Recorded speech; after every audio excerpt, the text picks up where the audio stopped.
So hello everyone, welcome to the selection classes. तो आज हम फिर एक बार आपके लिए बहुत ही इंपॉर्टेंट टॉपिक लेके आए हैं किसका, जियो पॉलिटिकल न्यूज़ का। तो इस बार हमारे लिए हमारा कंट्री रहेगी म्यांमार, जो कि हमारा पड़ोसी देश भी और जो कि हमारा बहुत अच्छा दोस्त भी है। पर रिसेंटली कुछ खटास देखी गई है दोनों के रिश्तों के बीच में, तो वो हम डिस्कस करेंगे क्या रीज़न रहे हैं उसके पीछे। तो क्या था न्यूज़ में, तो न्यूज़ में वो रीज़न था आपका फ्री मूवमेंट रिजीम। तो क्या होता है एफएमआर, वो हम आगे डिस्कस करेंगे। तो क्या न्यूज़ में था, तो न्यूज़ में आपका था इकोनॉमिक टाइम की न्यूज़ में ये आर्टिकल आया था। तो क्या था, वो था हेडलाइन ये थी, MHA recommended immediate suspension of आपका इंडियन म्यांमार एफएमआर। तो एमएचए आपकी जो मिनिस्ट्री ऑफ इंडिया की जो मिनिस्ट्री ऑफ होम अफेयर्स है, उन्होंने कुछ रिकमेंडेशन दी थी जो एफएमआर इंडिया का बीच में और म्यांमार के है, एफएमआर फ्री मूवमेंट रिजीम, उसको सस्पेंड या आपका बंद कर दिया जाए।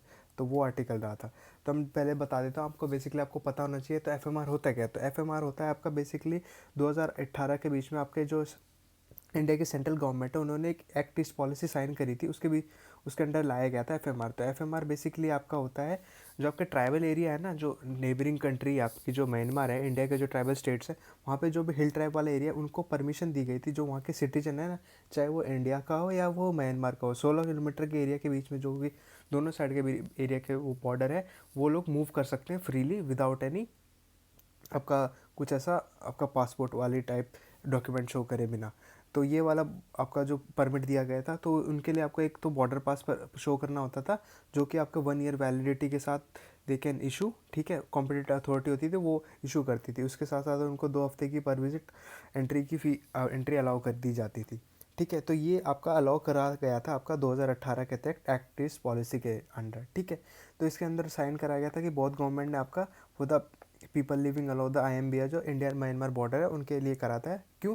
For the helping them. Helping कैसे, आपका जो वहाँ के जो लोग हैं ना, वो कल्चरली मोर इंक्लाइन है एक दूसरे के मतलब आप समझ सकते हो कि जो ये वाला एरिया है ना, इंडिया अपना जो ये वाला एरिया है, तो ये वाला एरिया बजाय कि नॉर्थ अपना इंडिया जो आपके जो स्टेट है, आपके जो दिल्ली हरियाणा आपका यूपी बिहार है, उनसे ज़्यादा कनेक्ट करने के बजाय ये आपके जो लोग हैं आपके जो आपस में ज़्यादा कनेक्ट कर पा रहे थे कल्चरली, वो आप देख सकते हो।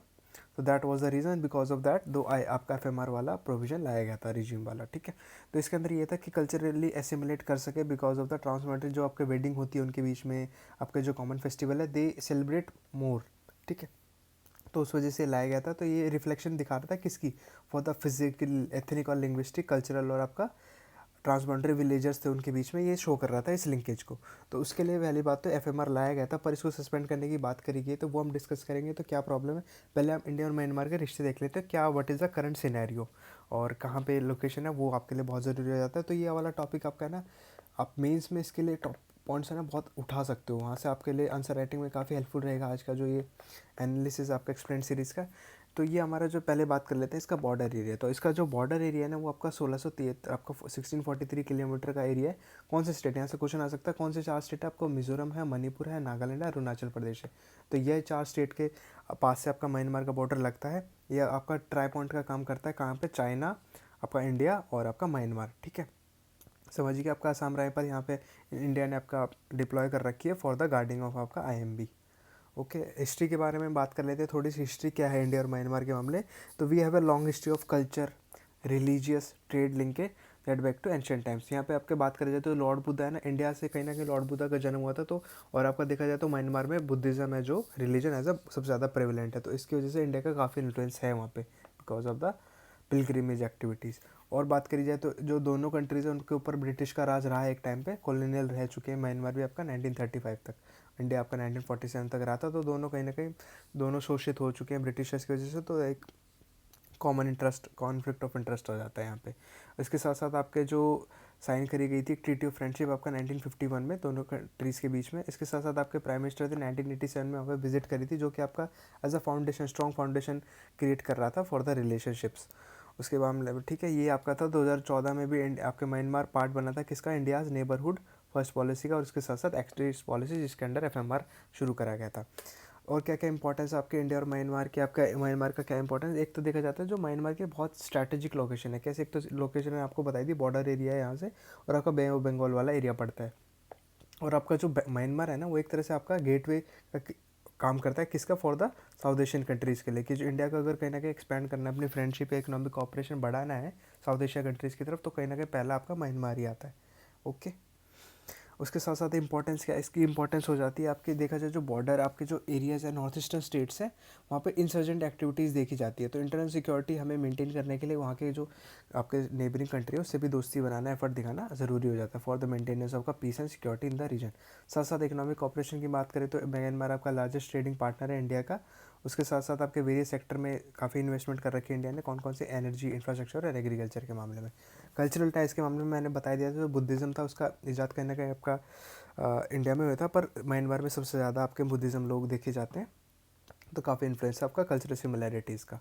देन उसके साथ ट्रेड एंड इकोनॉमी की बात करी जाए तो बायलैटरल ट्रेड के मामले में देखा जाता है तो इंडिया में अभी 1980 में आपका 12.4 बिलियन था डॉलर इनका ट्रेड, और अभी वो 16-17 में देखा गया 2.18 बिलियन, और आपका ड्यूटी फ्री ट्रेड के अंडर साइन करा हुआ है। उसके साथ साथ आपकी जो इंडिया की कंपनीज है एसआर, गेल और ओएनजीसी, उन्होंने भी काफ़ी इन्वेस्टमेंट कर रखी है आपके म्यांमार के एनर्जी सेक्टर के मामले में। कनेक्टिविटी के मामले में देखा जाए तो जो आपका एक हमने प्रोजेक्ट लॉन्च करा था 2001 में, आपका क्या था उसका, तोमू केलू केलुम हाईवे प्रोजेक्ट है। ये आपका नॉर्थ ईस्ट से लेकर म्यांमार में जा रहा था, तो वो एक आपका इंडिया म्यांमार फ्रेंडशिप रोड भी बोला जाता है इसको, काफ़ी इंपॉर्टेंट हो जाता है आपका, ठीक है। उसके साथ हमने एक कालाधन मल्टी ट्रांजिट ट्रांसपोर्टेड आपका लॉन्च करा था, किसके लिए, फॉर द कनेक्शन ऑफ आपका कोलकाता टू सितवे, जो इनका पोर्ट है आपका म्यांमार में, ताकि यहाँ से हम रोड डेवलप करें और यहाँ से आपका जो ये अपना जो नॉर्थ ईस्ट है, क्योंकि जो चिकन नेक कॉरिडोर है ना वो कहीं ना कहीं बहुत सा फ्रेजाइल सा एरिया है, तो हम क्यों ना आपका एक्स्ट्रा भी एक सिक्योरिटी बनाए रखें, तो उसके लिए आपका कालाधन multi modal transit project launch करा गया था for the connection of north eastern अपने जो स्टेट्स हैं उनसे। और आपका इसके लिए सेतुवे प्रोजेक्ट इंपॉर्टेंट है, कौन सा पोर्ट था आपका, वो था सेतुवे पोर्ट आपका म्यांमार का, ठीक है। उसके साथ साथ इंडिया और आपका एशियन से दोनों के बीच में रिश्ता इससे मजबूत होता है, ओके। डेवलपमेंट असिस्टेंस के मामले में बात करी जाए तो कहीं ना कहीं इंडिया ने आपका $2 बिलियन तक का सॉफ्ट लोन दे रखा हुआ है, एक्सटेंड करा हुआ है फॉर द डेवलपमेंट असिस्टेंस। और उसके साथ साथ आपका इंडिया ने काफ़ी असिस्टेंस भी प्रोवाइड कर रखा है, किस मामले में, रिसर्च में और आपके लिए हायर लर्निंग के लिए, किसके लिए, इसके लिए the Myanmar institute of technology setup करा हुआ है। डिफेंस कॉपरेशन के मामले में बात करी जाए तो एक IMBX है, IMBX आपका इंडिया म्यांमार बायलैटरल एक्सरसाइज है, ये सब हम परफॉर्म करते हैं for the building and promoting आपका closer relation with the armies. उसके साथ आपका म्यांमार है वो की पार्टनर है इन द फाइट टू, जब आपको नॉर्थ ईस्ट में इंसर्जेंसी देखी जाती है तो म्यांमार काफ़ी मददगार होता है इंडिया को उस मामले में। मल्टीलेटरल पार्टनरशिप के मामले में बात करी जाए तो कहीं ना कहीं इंडिया और म्यांमार काफ़ी ऐसे ग्रुप है जिनमें दोनों पार्ट हो जाते हैं, तो कहीं ना कहीं हमें जब ज़रूरत होती है बैकिंग की तो म्यांमार वो प्रोवाइड करता है। तो म्यांमार आपका की कंपोनेंट हो जाता है इंडिया के strategic to bridge south east Asia bridge south through BIMSTEC. BIMSTEC अभी मैं आपको बताऊंगा, ये वैसे बेसिकली बिम्स्टेक के मेंबर कंट्रीज़ है। तो एशियन में, बिम्स्टेक में, मेकॉन्ग गंगा कॉपरेशन में दोनों ही कंट्रीज़ पार्ट लेते हैं, उसके साथ साथ एक्ट ईस्ट पॉलिसी में भी है। ये आपका बिम्स्टेक है, बिम्स्टेक में आपके बेसिकली 7 मेंबर कंट्रीज़ है जो इंडिया की नेबरिंग है, नेपाल है, भूटान है, बांग्लादेश, इंडिया, थाईलैंड, म्यांमार और श्रीलंका। ये इसके ऑब्जेक्टिव रहेंगे, तो आप समझ ही होंगे कितना इंपॉर्टेंट हो जाता है म्यांमार का हमारे साथ होना। बट कुछ चीज़ों की वजह से देखा जा रहा है कि खटास आ गई रिश्तों में, तो अब, और इसके साथ साथ आपका ह्यूमैनिटेरियन एड के मामले में देखा जाए तो नागरी सुन साइक्लोन आया था 2008 में, उसमें इंडिया ने काफ़ी असिस्टेंस प्रोवाइड करा था, रिलीफ मटेरियल्स और आपका इमीडिएट हेल्प दे के। इसके साथ साथ यूएस आपका जो अर्थक्वेक आया था इसका 2011 में, उसमें भी आपका यूएस आपका जो डॉलर होता है $1 बिलियन रुपये दे के असिस्टेंस प्रोवाइड करा था to the state of Myanmar. अब देखा जाता है कि क्या प्रॉब्लम क्या आ रही है दोनों कंट्रीज़ के बीच में, what are the issue and challenges India और म्यांमार के रिश्तों में।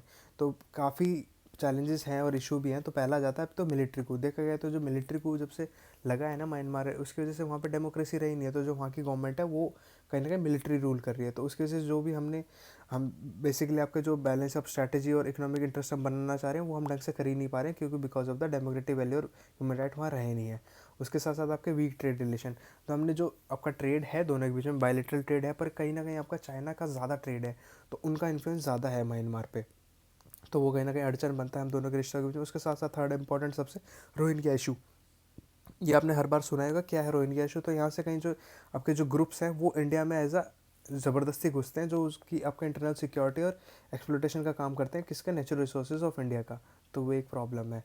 और इसके साथ साथ देखा जाता है नॉर्थ ईस्ट इंसर्जेंसी, तो म्यांमार चाइना का बॉर्डर है वो बहुत पोरस है, तो वहाँ के जो लोकली जो सेपरेटिस्ट ग्रुप है वो म्यांमार की सॉइल से इंडिया के ग्रुप में आ जाते हैं भड़काने के लिए। वहाँ इंडिया के जो नॉर्थ ईस्ट के स्टेट्स हैं वहाँ पे भी भड़काऊ स्पीच देते हैं, भड़काने के काम करते हैं, तो वो कहीं ना कहीं प्रॉब्लम क्रिएट करता है इस चीज़ों में।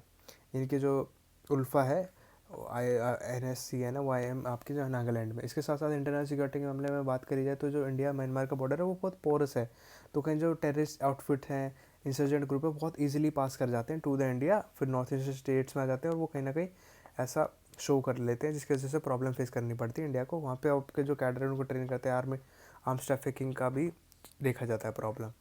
और इसके साथ साथ आता है FMR, आपको बताया था FMR वाली चीज़ है आपका फ्री मूवमेंट रिजीम है, उसकी वजह से काफ़ी प्रॉब्लम देखी जाती है। वहाँ से एक्सप्लोटेशन ऑफ मिलिटेंट्स देखा जाता है, क्रॉस बॉर्डर क्रिमिनल एक्टिविटीज़ बढ़ गई, इलीगल ट्रांसपोर्टेशन ऑफ वेपन बढ़ गया है, गुड्स का ट्रांसपोर्टेशन, आपका जाली करेंसी का यूज़ बढ़ गया, कहीं ना कहीं वो बहुत ज़्यादा बन रही है। और उसके साथ साथ देखा जाता है ट्रस्ट डेफिशिएट, तो कहीं ना कहीं जो इंडिया म्यांमार है वहाँ से डिले देखा जाती है because of the implementation of various project, because कहीं ना कहीं जो ट्रस्ट वाला है वो कम होता जा रहा है। और आपका चाइना का बहुत ज़्यादा इन्फ्लुएंस है उनके ऊपर, तो सॉफ्टवेयर का काम कर रहा है चाइना, जिसकी वजह से इंडिया कहीं ना कहीं उनसे ज़्यादा मजबूत अपनी दोस्ती बना नहीं पा रहा है, तो वो देखी जाती है वो चीज़। उसके साथ साथ जो आपका म्यांमार है वो आपका BRI आपको पता होगा, बेल्ट एंड रोड इनिशिएटिव है चाइना का, जिसके थ्रू वो वेरियस आपकी जो नेबरिंग कंट्रीज़ है वहाँ पे जाके इन्वेस्टमेंट करता है ताकि वो उनके कदरदान हो जाए एक तरह से। तो बेल्ट एंड रोड इनिशिएटिव का ये सब काफ़ी सारे कंट्रीज़ पार्ट है, तो उसमें म्यांमार भी उनका पार्ट है, तो कहीं ना कहीं उनका ज़्यादा इन्फ्लुएंस हो जाता है इस मामले में। ठीक है, तो ये सब बेसिकली आपके इश्यूज एंड चैलेंजेस रहेंगे, जिसकी वजह से इंडिया और म्यांमार के रिश्तों में अभी कुछ कटुता, आपके जो खटास देखी जा रही है। ओके, वैसे तो काफ़ी अच्छे दोस्त रहे हैं दोनों एक दूसरे के, पर अभी ये सब प्रॉब्लम देखी जा रही है। तो उम्मीद करता हूँ आपको वीडियो अच्छी लगी होगी, ऐसे हम और आपके लिए जियो पॉलिटिकल इश्यूज़ पे वीडियो लेके आएंगे। तो please like the video, share with your friends and subscribe our channel the selection classes. Thank you.